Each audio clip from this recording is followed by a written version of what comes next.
definitely a tough cookie to crack. But also, like, even here, we see a great utilization. I think fail seed over here from 1-3 is acting as a scout, right? And that's a totally valid thing to do. You know, he's remaining here alone, and this one guy can watch a significant portion of this terrain and see any troop movements that move towards him. And that is important, valuable intel, right, that these guys can use to shape fights. And we're seeing now this battle actually flow yet again into the next battle. So, like, we're seeing the shaping operation, right? Like, the distraction from these elements at range, the maneuver from other elements, the shifting around of all the pieces on the board. It's beautiful to see, Musco. Like, it's just, you can see the platoon coordination even from, like, this height, right? You can see the fire teams moving, you see the squads moving, and you can see the plan forming, even though you can't even hear the player comms. It does look like Russians are trying to get a little aggressive here, but they got to be careful. I am kind of hesitant seeing all of 1-2 stationed in this tree line, just because crossing this is going to be hard despite however many people they have. But that Al-Salam element has now managed to get in behind enemy lines, and it's going to come down to, in coordination with that engagement, how much damage and chaos they can cause for 1-2 to shove.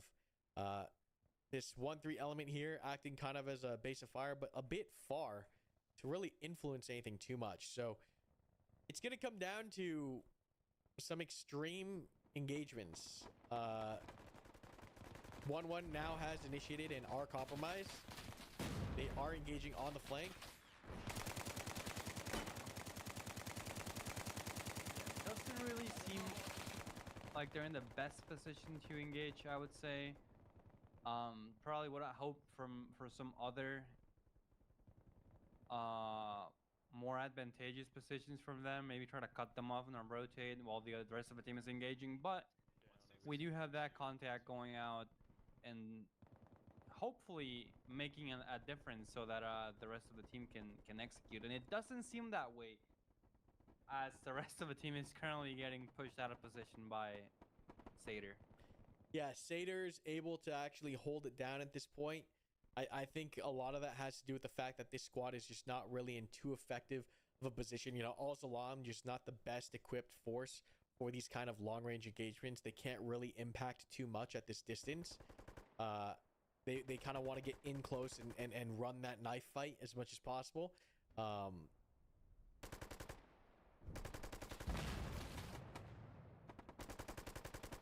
And Satyr doing a good job repelling this assault. They push a 2-squad shove in the center here, trying to take this hill from 1-2. 1-2 doing a decent job here. I think a lot of these guys are out for the count from Satyr. Yes, it does look like that. And there are quite a number of Al-Salam players still up here on the top of the hill. 1-2 remaining fire team. 1-2 Alpha back there, still moving around. But definitely a stalemate here on this center hill. On this rear hill, we see Al-Salam playing the hit and run game. You love to see it. They went in, but they did not continue pushing in. They backed out on compromise. And I think this squad back here is just going to run some guerrilla tactics, just harassing this backline as much as they can and as long as they can in order to maneuver these remaining elements forward. And we see that happening right now. 1-3 finally pushing up as well. Like, just harass. Be that annoying player. Like as Al-Salam, you just want to be so annoying. You just want to be everywhere, overwhelming, chaotic, disruptive, and aggressive. So Al-Salam doing a good job here. We talked about it in round 1, like getting intermixed, right? And right here, this is kind of what you want to see is Al-Salam just like in the weeds, knife fighting with these guys. Chaos. We can see that worked out pretty substantially over here. It's a 50-50 fight despite the technological overmatch. Over here as well, attempting to get within the lines again, but it's kind of dwindling here. I think still possible from 1-1, but a lot of Satyr consolidated. It's gonna come down to how well they can hold security, but a significant amount of casualties. So definitely, once again, chaos, right? Once you get this close, once you get within like frag range, that's where you want to be as Al-Salam. Get in close, ride that belt line, and slug it out with that confusion.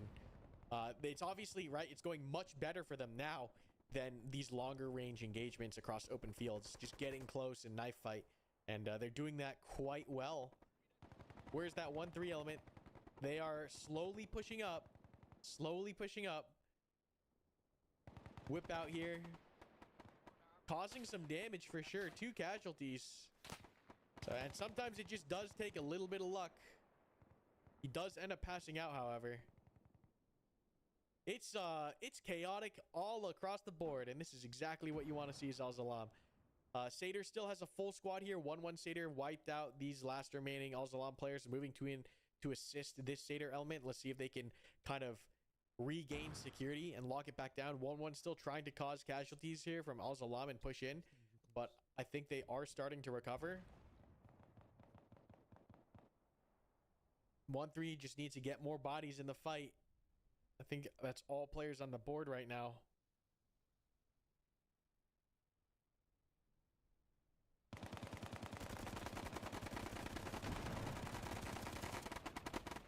And Satyr doing a great job mopping this up.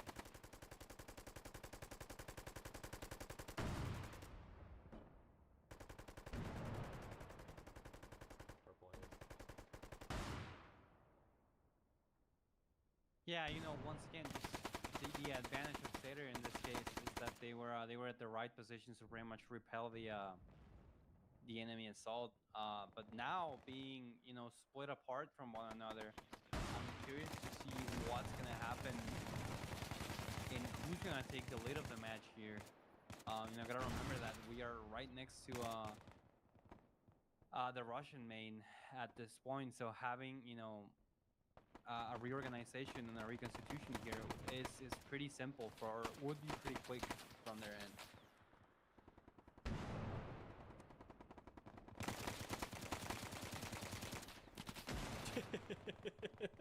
Just pockets of chaos everywhere, bro.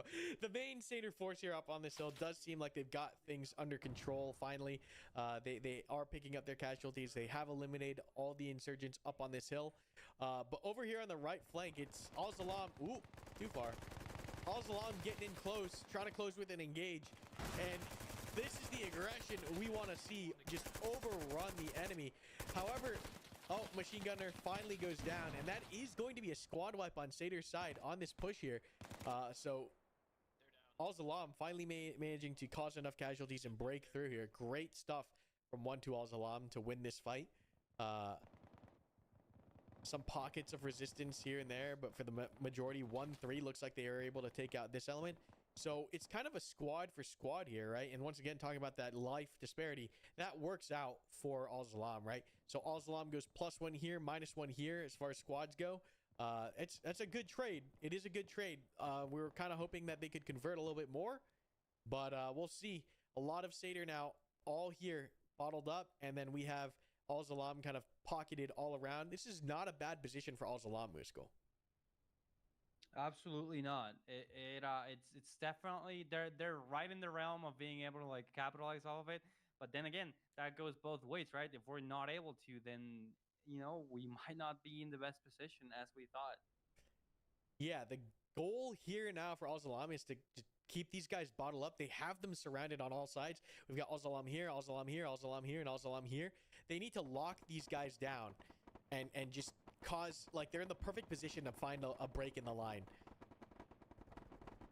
It's going to come down to if they can, or if Satyr's able to maintain proper perimeter defense and a cohesive unit. Al-Zalam's going to try to crack this nut. But Satyr shoving it towards this 1-3 alpha. I would try to break contact here. Once again, we're just trying to fix these guys. Good grenades. You can see how getting prone, like how War Dog is right here, really does, like, proximity to the blast matters, and your position in order or in relation to the blast does matter, right? If you're right next to this thing, the chances of you getting hit by it are higher. Also, body armor does play an effect to fragmentation as well. But Al-Zalam getting wiped out here. You know, Satyr did a good job recognizing, all right, we're just going to full shove in this direction and clear him out, and committing rather than being passive. Worked out pretty well for him. Worked out very, very well for him. Yeah, they were able to eliminate that. But what do you think is the next play here, Muskol? Ooh, that's tough. Honestly, if I were the Seder commander now, I would be trying to like take a step back for a second and analyze really what's going on and where the rest of my team is. Because being so spread apart, we're just not in a good place. Hold our ground. We were able to like set up a pretty remarkable defense in the early moments of this match. So we could probably reduce the scale and go for something similar at this point. But if I was the insurgent commander, I think I would be trying to press the attack as much as I was able to. Being as ruptured as they are right now and as as split, then there's definitely a chance to like capitalize off of that and catch them off guard if we can hit them at different angles at the same time.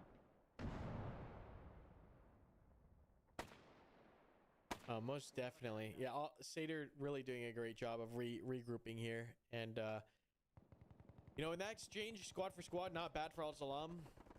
But they're going to need more. And once again, this fight, right, we can just tell Al Salam does not want to be on this island. This is a bad island to be on.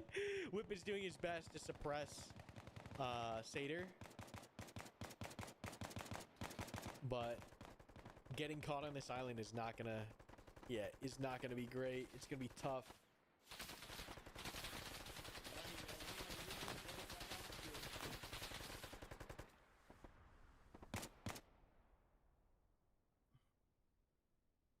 Most definitely. Yeah, we start seeing that Al Salam element that was fighting that other Seder element flow back into the area. And as we've seen a ton of time over this match, over the stream, causing as much chaos as they're able to. Oh my god, the RPDs here just throwing out an overwhelming amount of fire, actually winning this mid-range engagement for Al Salam. 1-2 pushing with aggression up the hill.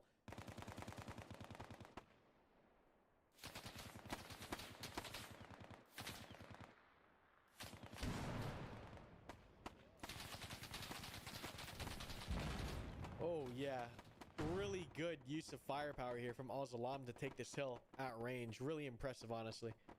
Unfortunately, though, the Seder team is able to take out the automatic riflemen, effectively rendering their support by fire ineffective at this point. So what seemed to be a pretty simple push for Al Salam has now turned into a more difficult one just because of the lack of suppressive fires from the rear side. Yeah, and once again, just crossing these open areas as small as they are can be quite difficult. We have some 1-1 Al Salam elements in the rear being annoying, and that's exactly what you want to do. Move around, cause chaos in the back of the line. Small elements really do work as a guerrilla force. They just need to keep doing that whenever they can, and eventually, hopefully, you find an absolute killer line or kink in the armor, and you can really just get in there and cause a whole bunch of chaos. But they're doing great, just hitting and running back, hitting and running back. That is some good hit and run tactics. Absolutely, yeah. Once again, just don't want to be repeating myself so much, but yeah, just causing as much chaos, and that definitely contributes to chaos, right? Just not being able to tell where we're being hit from at all times.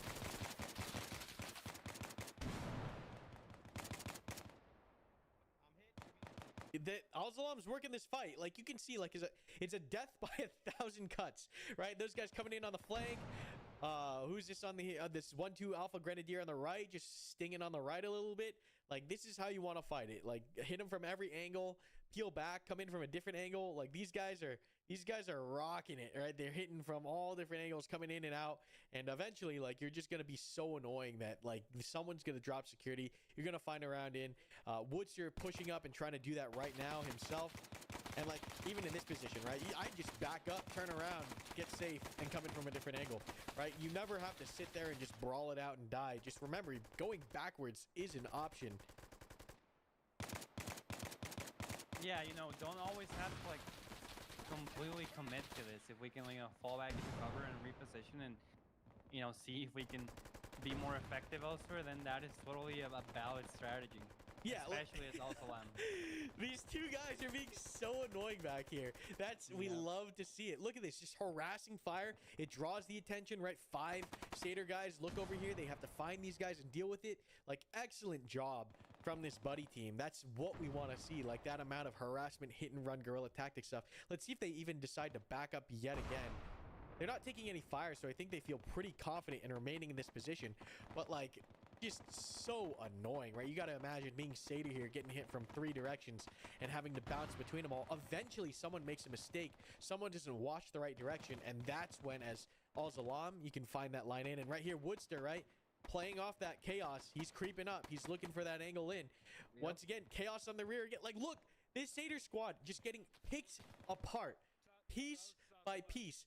Every casualty makes the situation worse. Every round that causes pain and wounds needs to bleed out. It is just horrific. They're getting literally attrited and picked apart in these positions. And now Al-Zalam with those, you know, tiny casualty here, tiny casualty here. They're pushing up. They're getting aggressive. They're looking to finish it. And that's what we love to see. Al-Zalam doing a fantastic job working this fight. Yeah, absolutely. You know, those hit and run tactics are really being put into effect and, you know, getting a lot of value out of them. Like a lot of value. An insane amount of value. They're able to take this fight one-on-one nearly, mainly because of positional advantage and just harassing fires from every direction, right? Like you saw it in real time here. People are going to turn around. They look around. They drop security in one area. You sneak in on the other. It is just, that is what we love to see. Still, though, the fight is not over. Anything is possible. Some Seder here still holding the line. It is possible, right? Like they can still hold this if Al-Zalam gets too aggressive.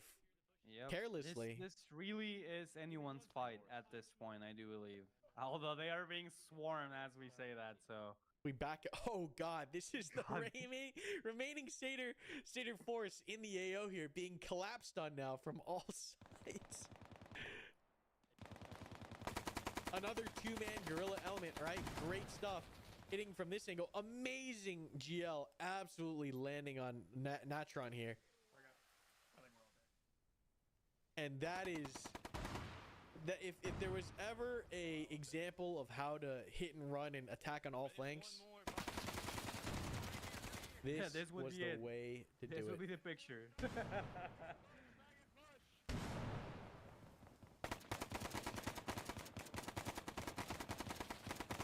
And that's it. Al-Zalam does a great job picking apart that fight. Seder forces now moving back in, but once again, you want to be controlled. You want to be under control. You want to be doing this cautiously. Don't just run troops into the Moscow.